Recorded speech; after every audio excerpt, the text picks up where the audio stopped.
Reacher is back this week with episode 7 of season 3, the penultimate episode, and it feels like we all saw that ending coming, right? With Beck letting 2 undercover agents into his home and nearly compromising Quinn, it was clear he wasn't going to reveal the true location of the deal. Now, it looks like a bloodbath is inevitable as Quinn fights to uncover Beck's betrayal. This episode gave us deeper insight into Quinn's past, the identities of the weapons buyers, and their intentions. The stakes have never been higher. So let's break it down and discuss everything about Reacher Season 3, Episode 7. Just a heads up, spoilers ahead. In the final moments, Reacher, Duffy, and Philly involved the ATF, knowing that trying to intercept Quinn's buyers alone would be too risky. There were too many weapons, and they were vastly outnumbered.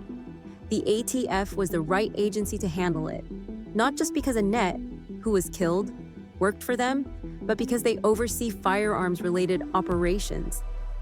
Reacher, however, had no intention of simply handing over the case. If the ATF took full control, he wouldn't get his long-awaited revenge on Quinn, the man responsible for killing his protege, Cole, a decade ago. It was revealed that the buyers were from Yemen, leading Reacher and Duffy to suspect the weapons were meant for an attack on U.S. soil. Beck and Quinn had an efficient transportation network, making it easy to smuggle the weapons undetected. This realization only emphasized how much of a traitor Quinn was to his own country. Beck finally understood that siding with Reacher was his only way out of Quinn's grip, and the inevitable danger ahead. Mr. Katopoulos revealed that Quinn had been operating in Chicago 5 years earlier, where he took over a family business like Bizarre Bazaar. When the family resisted, Quinn had them all killed before abandoning the operation and changing his name to Julius McCabe. He then took over Beck's business, seeing it as an easy target. After discovering that Reacher and Det weren't legitimate allies, Quinn began to distrust Beck, suspecting him of working with the feds. To test Beck's loyalty, Quinn falsely told him that the deal would happen at the salvage yard at 9 p.m., while in reality it was set for Beck's 50th birthday party. This deception was likely a trap to see if Beck would alert the authorities. If the authorities were to show up at the salvage yard, Quinn would know Beck had betrayed him, putting Beck and his son Richard in grave danger.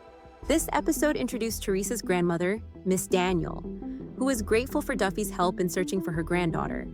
However, she had no idea that Duffy was the very reason Teresa had gone missing, having blackmailed her into the situation. Duffy's guilt was evident when she brought Miss Daniel some chowder, hoping to ease her burden. Miss Daniel's line, "My granddaughter's no rat," was a reference to a childhood story about Teresa taking the blame for her friends. This likely foreshadows that Teresa will not reveal any information to Quinn, even under duress. We finally saw Teresa in this episode, and her condition was heartbreaking. She was being forced to consume a substance she fought so hard to stay clean from, keeping her in a controlled state under Quinn's grasp. His sinister remark, "You're lucky you have red hair," hinted at her being a bargaining chip in the deal. Completely helpless, she couldn't even speak.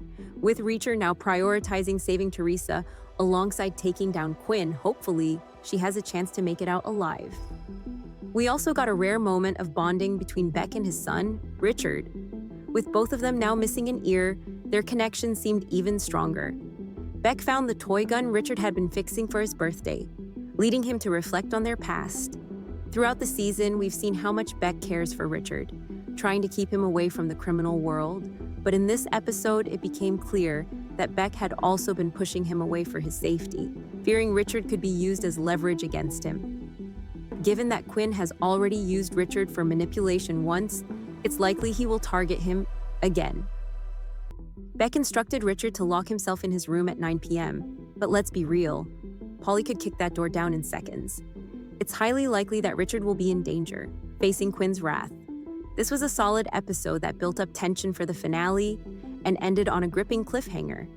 With so much at stake, the final episode is shaping up to be an all-out bloodbath, one at the party and one at the salvage yard.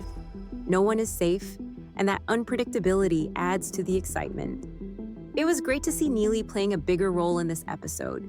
It made me realize that she's been underutilized this season compared to previous ones. Normally, she has a more prominent presence, but this time, that hasn't been the case. Every Reacher finale features an epic showdown, and this time, it looks like the party will be the main battleground.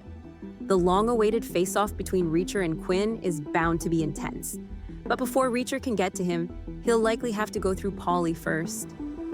With Reacher fueled by years of anger and revenge, we might see him unleash the same level of fury as he did in Season 1, when avenging his brother's death. While each season of Reacher includes a love interest, Reacher and Duffy's relationship feels forced. It's easily the weakest pairing so far, and Roscoe remains my favorite love interest in the series. Quinn was at his most evil in this episode. His graphic threats against Teresa and his cold stare at Richard before calling Beck away prove just how ruthless he truly is. Betraying his country and killing Cole like she was nothing. He has no regard for human life. When his time finally comes, it will be incredibly satisfying to watch. With only one episode left, this season has flown by.